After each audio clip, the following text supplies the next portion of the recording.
नमस्कार दोस्तों, कैसे हैं आप लोग। आई होप काफ़ी अच्छे होंगे और आपकी तैयारी भी काफ़ी बेहतर चल रही होगी। तो आपकी तैयारी को और बेहतर बनाने के लिए आज की वीडियो में हम लोग करेंगे प्रैक्टिस सेट 42 यूपी पेट के लिए हिस्ट्री। अगर आप 41 वीडियो नहीं देखे होंगे तो इसके लिए एक अलग से प्लेलिस्ट है दोस्तों, आप जाकर वहाँ से देख सकते हैं। तो चलिए आज के सबसे पहले क्वेश्चन की शुरुआत करते हैं। और आज की वीडियो में हम लोग कर रहे हैं आधुनिक भारत से संबंधित क्वेश्चन। आज का आपका सबसे पहला क्वेश्चन है, किस आंदोलन के दौरान गांधी जी ने करो या मरो का नारा दिया। किस आंदोलन के दौरान गांधी जी ने करो या मरो का नारा दिया। ऑप्शन ए देखिएगा, असहयोग आंदोलन। ऑप्शन बी, सविनय अवज्ञा आंदोलन। ऑप्शन सी, भारत छोड़ो आंदोलन। और ऑप्शन डी, इनमें से कोई नहीं। तो इसका राइट आंसर हो जाएगा दोस्तों ऑप्शन नंबर सी, यानी गांधी जी ने करो या मरो का नारा किस आंदोलन में दिया था। तो भारत छोड़ो आंदोलन। और भारत छोड़ो आंदोलन हुआ कब था, तो 1942 में। भारत छोड़ो आंदोलन 1942 ईस्वी में हुआ था। और असहयोग आंदोलन कब हुआ था, तो 1920-21 में। और सविनय अवज्ञा आंदोलन कब हुआ था, तो 1930 ईस्वी में। आगे बढ़ते हैं क्वेश्चन नंबर 2 की तरफ। क्वेश्चन नंबर 2 आपका है, माउंटबेटन योजना आधार बनी। माउंटबेटन योजना आधार बनी। ऑप्शन ए देखिएगा, ब्रिटिश शासन की निरंतरता की। ऑप्शन बी, सत्ता के हस्तांतरण की। ऑप्शन सी, देश की विभाजन की। और ऑप्शन डी है आपका सांप्रदायिक समस्याओं के समाधान की। ऑप्शन, तो इसका राइट आंसर हो जाएगा, यानी माउंटबेटन योजना किस लिए लाई गई थी, तो देश के विभाजन के लिए। यानी आपका ऑप्शन नंबर सी, माफ़ करिएगा दोस्तों, ऑप्शन नंबर सी आपका सही हो जाएगा, यानी देश के विभाजन के। और याद रखिएगा, माउंटबेटन ने 1947 में कब आए थे, 1947 में भारत के नए वायसराय बनकर आए। और याद रखिएगा, भारत को 2 स्वतंत्र राज्यों हिंदुस्तान और पाकिस्तान को बांटने की योजना क्या की थी, तो प्रस्तुत की थी। यानी माउंटबेटन योजना देश के विभाजन से संबंधित है। क्वेश्चन में अगर आपसे पूछे तो कन्फ्यूज नहीं होंगे। क्वेश्चन नंबर 3 है, अंग्रेजों द्वारा कलकत्ता के स्थान पर दिल्ली को राजधानी कब बनाया गया। अंग्रेजों द्वारा कलकत्ता के स्थान पर दिल्ली को राजधानी कब बनाया गया। ऑप्शन ए देखिएगा, 1910 ईस्वी में।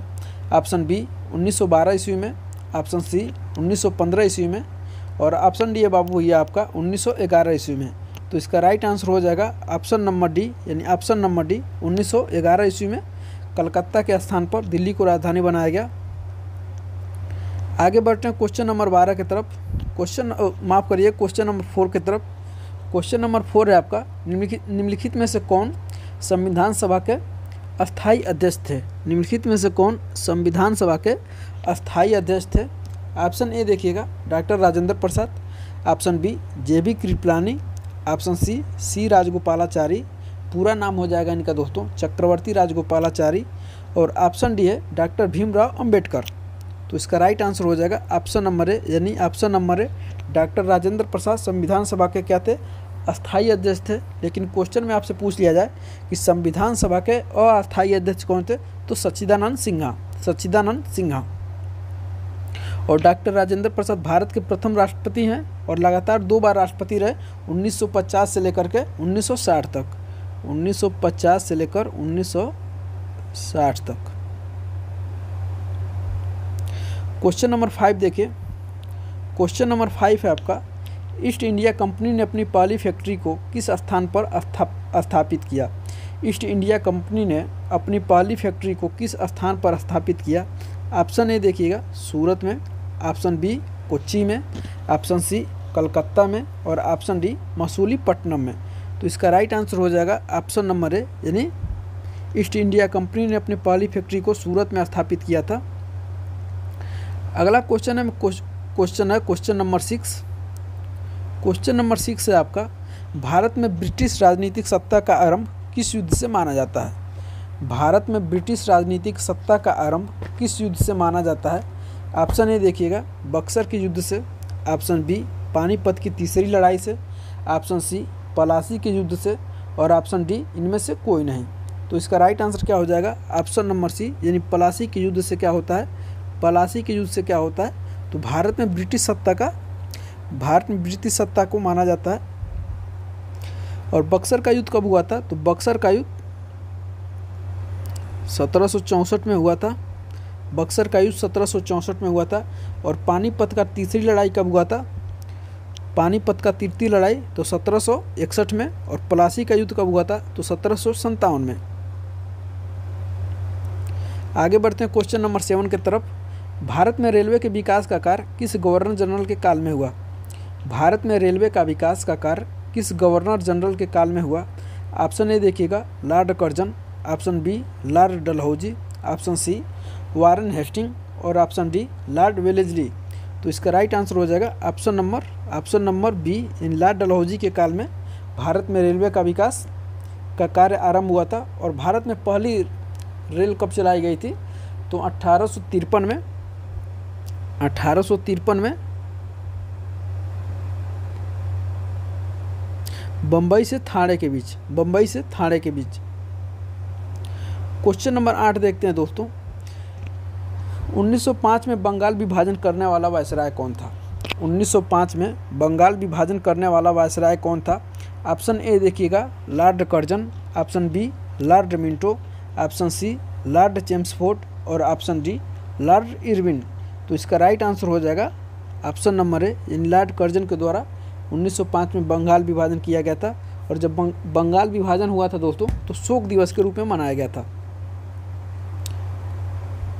क्वेश्चन नंबर 9 है। क्वेश्चन नंबर 9 है। कांग्रेस और मुस्लिम लीग के बीच प्रसिद्ध लखनऊ समझौता कब हुआ? कांग्रेस और मुस्लिम लीग के बीच प्रसिद्ध लखनऊ समझौता कब हुआ? ऑप्शन ए देखिएगा 1914 में, ऑप्शन बी 1915 में, ऑप्शन सी 1916 में और ऑप्शन डी 1917 में। तो इसका राइट आंसर हो जाएगा ऑप्शन नंबर सी, यानी कांग्रेस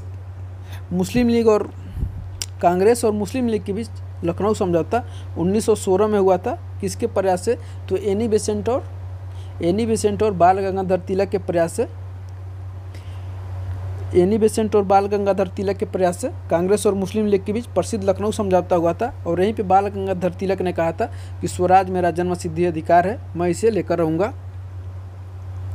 क्वेश्चन नंबर 10 देखिएगा दोस्तों। अल हिलाल नामक समाचार पत्र का प्रकाशन किसने आरंभ किया था? अल हिलाल नामक समाचार पत्र का प्रकाशन किसने आरंभ किया था?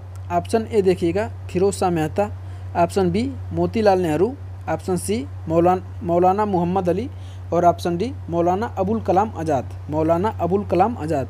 तो याद रखिएगा अल हिलाल नामक समाचार पत्र का प्रकाशन मौलाना अबुल